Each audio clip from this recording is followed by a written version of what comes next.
Di era modern saat ini, kemampuan storytelling juga sangat dibutuhkan oleh siapapun. Jadi, storytelling tidak hanya dibutuhkan oleh seorang pengarang buku, oleh seorang guru. Kita sebagai pengusaha atau pedagang butuh storytelling. Kita yang sedang membangun personal branding membutuhkan storytelling. Nah, mohon maaf Pak Mahfud. Nah, untuk ceritanya, yang viral itu aja yang ada adegan gini lah. Adegan gitu. Nah, itu. Jadi pada waktu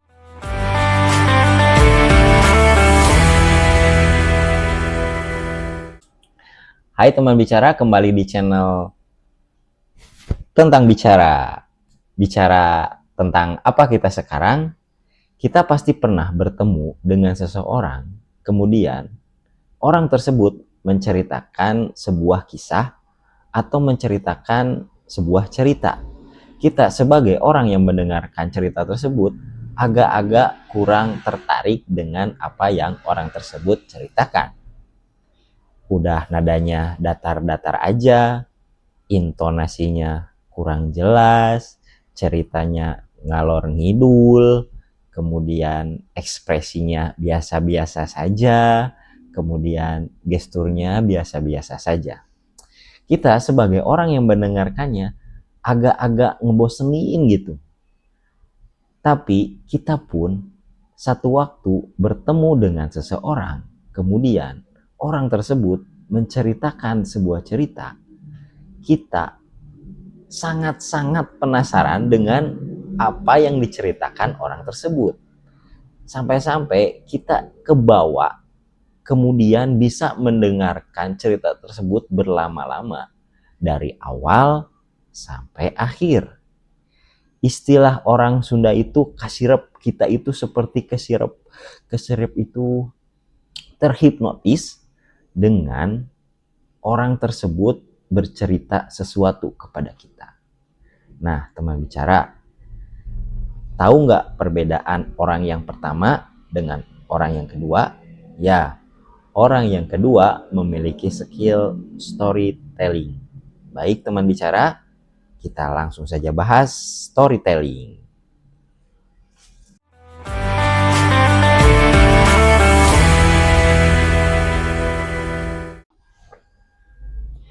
Baik teman bicara, apa itu storytelling? Storytelling adalah kemampuan seseorang menyampaikan cerita, menyampaikan informasi kepada pendengarnya agar pendengarnya itu tertarik dengan apa yang kita ceritakan, dengan apa yang kita informasikan. Di era modern saat ini, kemampuan storytelling juga sangat dibutuhkan oleh siapapun. Jadi, storytelling tidak hanya dibutuhkan oleh seorang pengarang buku, oleh seorang guru. Kita sebagai pengusaha atau pedagang butuh storytelling. Kita yang sedang membangun personal branding membutuhkan storytelling. Kita yang ingin menyampaikan ide kepada teman kita agar ide itu didengar oleh teman kita membutuhkan storytelling. Yang paling sederhana adalah kita ingin bercerita kepada orang-orang yang kita sayangi, kepada pasangan kita, kepada anak-anak kita, kepada cucu kita contohnya, kita pun membutuhkan storytelling. Jadi storytelling adalah kemampuan yang harus dimiliki oleh siapapun, apapun pekerjaan kita.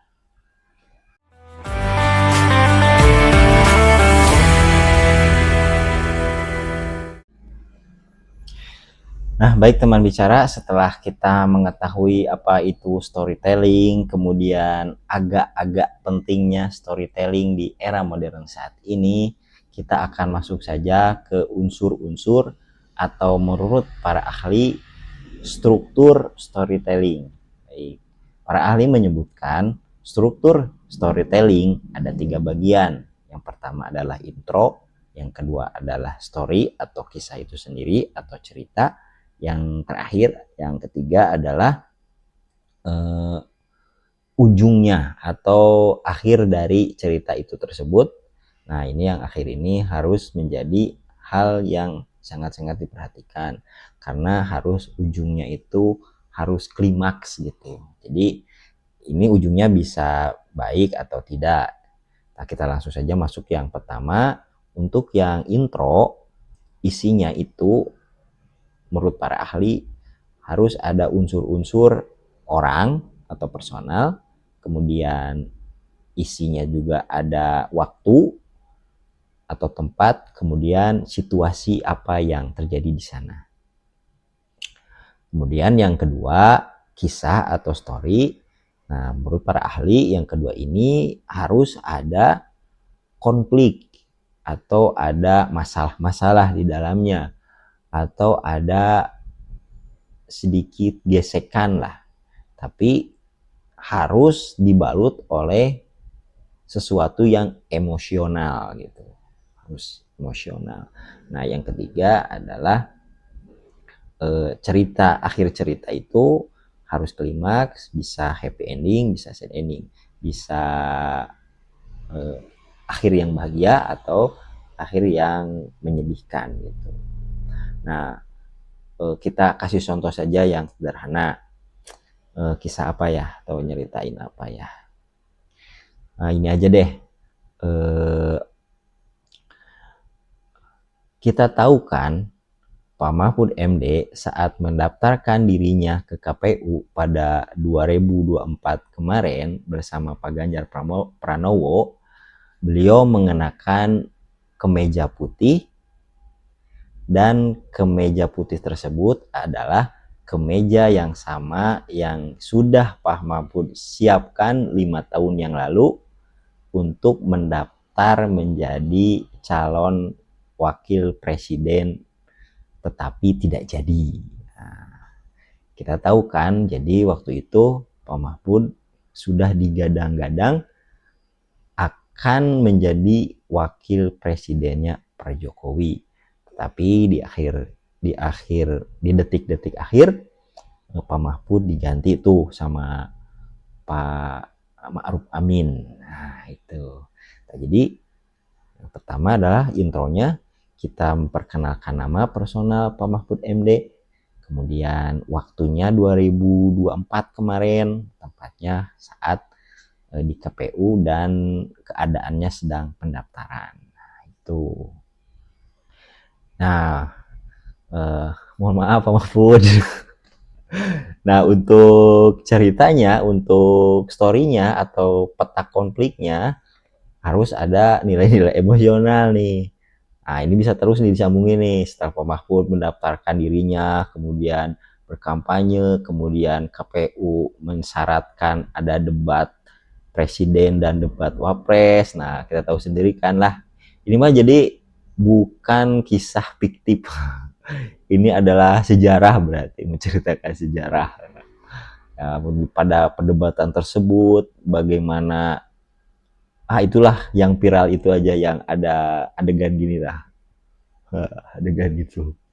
Nah, itu. Jadi pada waktu itu